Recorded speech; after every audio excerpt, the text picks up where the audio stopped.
বাড়ির কাছে একটা পুকুরে জাল দেওয়া হচ্ছিল, তাই ভাবলাম যে চলো তোমাদেরকে একটু দেখাই পুকুর থেকে জাল দিয়ে কিভাবে মাছ তোলা হচ্ছে। মাছ ধরার জন্য কিন্তু বিভিন্ন ধরনের জাল হয়, যখন যেটার প্রয়োজন হয় সেইভাবেই কিন্তু ব্যবহার হয়। তো এই মুহূর্তে পুকুর থেকে বেশি পরিমাণে মাছ তোলা হবে, আর পুকুরের জল কিন্তু অনেকটাই কমে গিয়েছে, আর কিছুদিন পর হয়তো আর জল থাকবেও না বলতে গেলে, এমন মানে জলের স্তর নেমে গিয়েছে।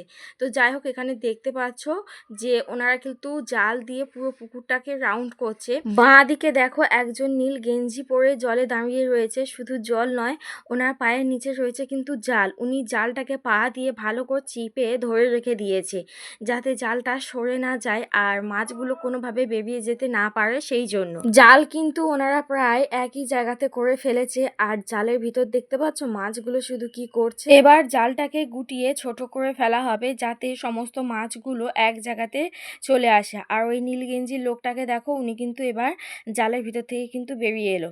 এবার জাল ঝাড়া হচ্ছে, কারণ পুকুরে তো প্রচুর পাতা আরও বিভিন্ন জিনিসপত্র পড়ে, সেগুলো জালেতে আটকে যায়।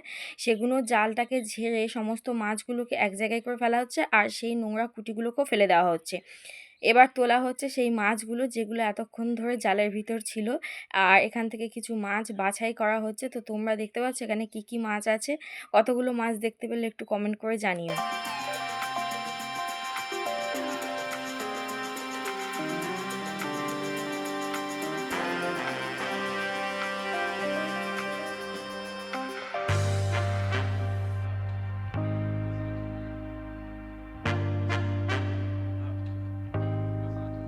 এখান থেকে কিছু বড় মাছগুলো আলাদা করে নেওয়া হবে, ওই যে দেখো হাঁড়িতে করে তোলা হচ্ছে।